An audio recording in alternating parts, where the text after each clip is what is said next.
ಒಬ್ಬ ಸಂತ ಮನಸ್ಸು ಮಾಡಿದರೆ ಏನೆಲ್ಲ ಮಾಡಲಿಕ್ಕೆ ಸಾಧ್ಯತೆ ಇದೆ ಅನ್ನೋದಕ್ಕೆ ಇದು ಒಂದು ಕೊಪ್ಪಳದ ಗವಿಸಿದ್ದೇಶ್ವರ ಮಠ ಒಂದು ಉದಾಹರಣೆ, ಒಂದು ಸಾಕ್ಷಿ ಆಗುತ್ತೆ ಅನ್ನುವಂಥದ್ದು.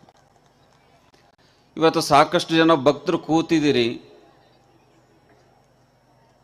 ತಮ್ಮದೇ ಆದಂತಹ ಜೀವನ ಶೈಲಿಗಳನ್ನು ರೂಪಿಸ್ಕೊಂಡಿದ್ದೀರಿ. ತಾವು ಸಾಕಷ್ಟು ಜನಗಳಿಗೆ ಕಣ್ಣೀರನ್ನು ಹಾಕ್ತೀರಿ, ಅಳ್ತೀರಿ. ಆದರೆ ಒಬ್ಬ ಸಂತ ಕಣ್ಣೀರು ಹಾಕಿದ್ದು ಈ ನೆಲದ ಕಟ್ಟ ಕಡೆಯ ಮಗುವಿನ ಭವಿಷ್ಯಕ್ಕೋಸ್ಕರ ಕಣ್ಣೀರು ಹಾಕಿದ್ದನ್ನು ನಾವು ಈ ಮಣ್ಣನ ಸ್ಮರಣೆಯನ್ನು ಮಾಡಬೇಕಾಗುತ್ತೆ. ಈ ಜಾತ್ರೆಯಲ್ಲಿ ನೋಡ್ತೇವೆ ನಾವು ದಾಸೋಹದ ಮನೆ, ರೊಟ್ಟಿಯ ಮನೆ, ಸಿಹಿಯ ಮನೆಗಳು. ಈ ನಾಡಿನಲ್ಲಿ ಸಾಕಷ್ಟು ದೊಡ್ಡ ದೊಡ್ಡ ಜಾತ್ರೆಗಳಾಗ್ತವೆ. ಮೈಲಾರ ಜಾತ್ರೆ ಆಗುತ್ತೆ, ಕೊಟ್ಟೂರು ಜಾತ್ರೆ ಆಗುತ್ತೆ, ಇಲ್ಲಿ ಹುಲಿಗಿ ಜಾತ್ರೆ ಆಗುತ್ತೆ, ಕೊಪ್ಪಳದ ಜಾತ್ರೆ, ಇನ್ನು ನೂರಾರು ಜಾತ್ರೆಗಳಾಗ್ತವೆ. ಯಾವ ಜಾತ್ರೆಗಳಲ್ಲೂ ದಾಸೋಹಗಳು ನಿರಂತರವಾಗಿ ನಡೆಯೋದಿಲ್ಲ.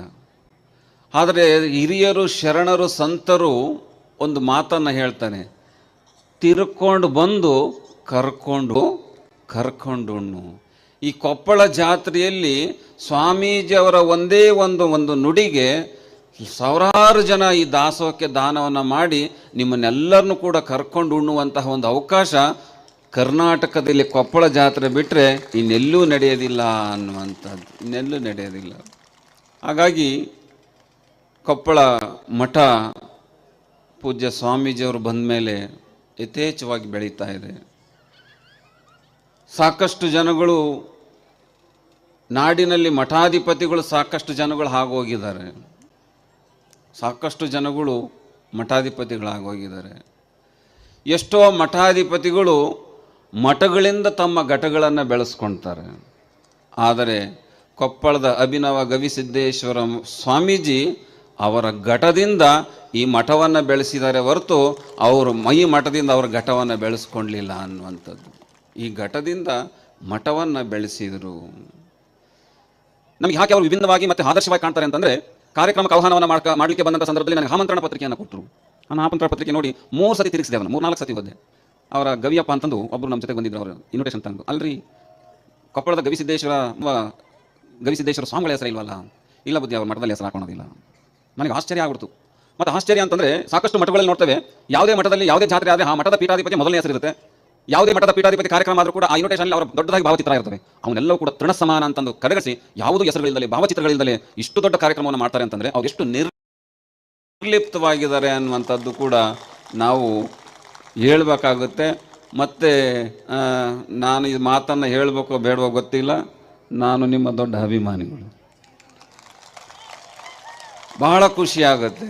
ನಮ್ಮೆಂಥ ಯುವಕ ಸನ್ಯಾಸಿಗಳಿಗೆ ಅಭಿನವ ಗವಿಸಿದ್ದೇಶ್ವರ ಸ್ವಾಮೀಜಿಯವರು ಒಬ್ಬರು ಮಾಡೆಲ್, ಮತ್ತು ಅವರು ಒಂದು ದೊಡ್ಡ ಉದಾಹರಣೆ, ನಮಗೆ ಮಾರ್ಗದರ್ಶನ ನೀಡಲಿಕ್ಕೆ.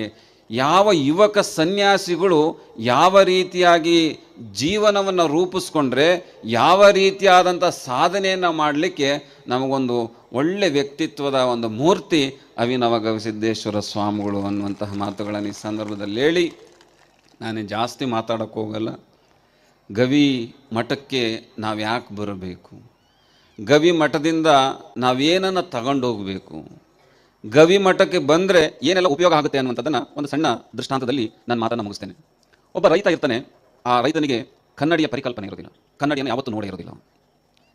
ಹೊಲದಲ್ಲಿ ಕೆಲಸವನ್ನು ಮಾಡಬೇಕಾದ್ರೆ ಆ ರೈತನಿಗೆ ಕನ್ನಡಿ ಸಿಗುತ್ತೆ. ಆ ಕನ್ನಡಿಯನ್ನು ತೊಗೊಂಬಂದು ತನ್ನ ಮನೆ ಒಳಗಡೆ ಬೀರುವಲ್ಲಿ ಇಟ್ಕೊಳ್ತಾನೆ, ಕಪಾಟಲ್ಲಿ ಇಟ್ಕೊಳ್ತಾನೆ.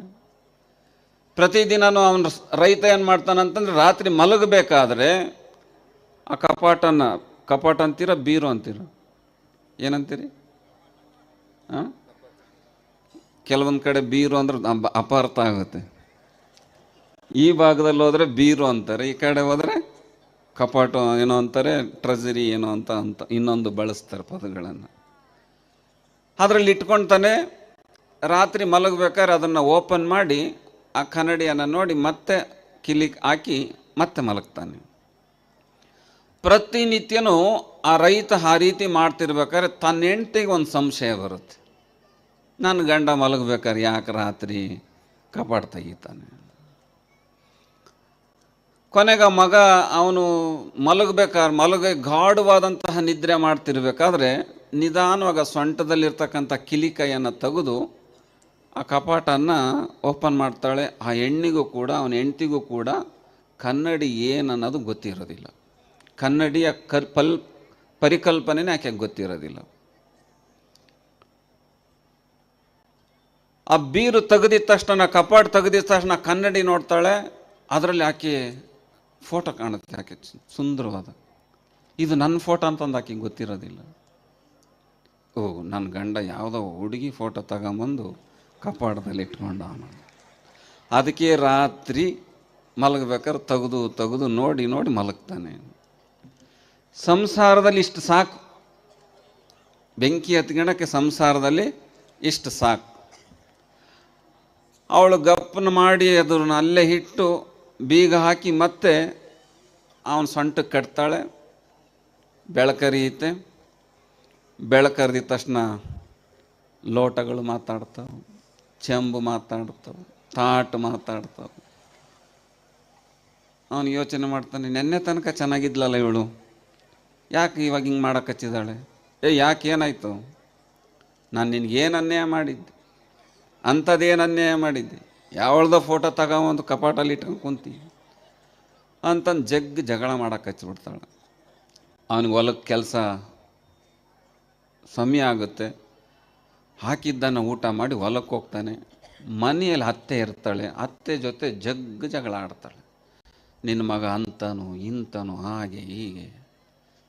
ಅತ್ತೆ ಹೇಳ್ತಾಳೆ, ನನ್ನ ಮಗ ಅಂತಾನಲ್ಲ, ನನ್ನ ಮಗ ಭಾರಿ ಚಲೋ, ನೀ ಯಾಕೆ ಅವನ ಮೇಲೆ ಸಂಶಯ ಪಡ್ತೀಯ? ಬರಲಿ ಅವನು ಹೊಲದಿಂದ ನೋಡೋಣ. ಅವನು ಸಂಜೆ ಹೊಲದಿಂದ ಬರ್ತಾನೆ. ಲೇ ತಮ್ಮ, ಇವಳೇನು ಹೇಳ್ತಾಳೆ, ಯಾವುದೋ ಹುಡುಗಿ ಫೋಟೋ ಇಟ್ಕೊಂಡಿದೆ. ಇಲ್ಲ ಬೇ, ಅಂಥದ್ದೇನು ಇಲ್ಲ. ತಾರ್ಲೆ ಅದು ಚಾವಿ ಇಸ್ಕೊಳ್ತಾಳೆ. ಆ ಅಜ್ಜಿಗೂ ಕೂಡ ಕನ್ನಡಿಯ ಕಲ್ಪನೆನೇ ಗೊತ್ತಿಲ್ಲ. ಆ ಬೀರು ತೆಗಿತಾಳೆ, ಆ ಕನ್ನಡಿ ಸಿಗುತ್ತೆ. ನೋಡ್ತಾಳೆ ಮುದುಕಿ ಫೋಟೋ. ತಮ್ಮ, ಇಟ್ಕೊಂಡು ಚಲೋ ಹುಡುಗಿ ಫೋಟೋ ಇಟ್ಕೊಳ್ಳೋದು ಬಿಟ್ಟು ಮುದುಕಿ ಫೋಟೋ ಇಟ್ಕೊಂಡಿದೆಯಲ್ಲೋ ಅಂತ ಬೈತಾಳೆ. ಮುದುಕಿ ಫೋಟೋ ಇಟ್ಕೊಂಡಿದೆಯಲ್ಲ. ದೊಡ್ಡ ಜಗಳ, ದೊಡ್ಡ ಪಂಚಾಯಿತಿ. ಹಳ್ಳಿಗಳಲ್ಲಿ ಏನೇ ಜಗಳ ಆದರೂ ಹೋಗೋದಿಲ್ಲಿಗೆ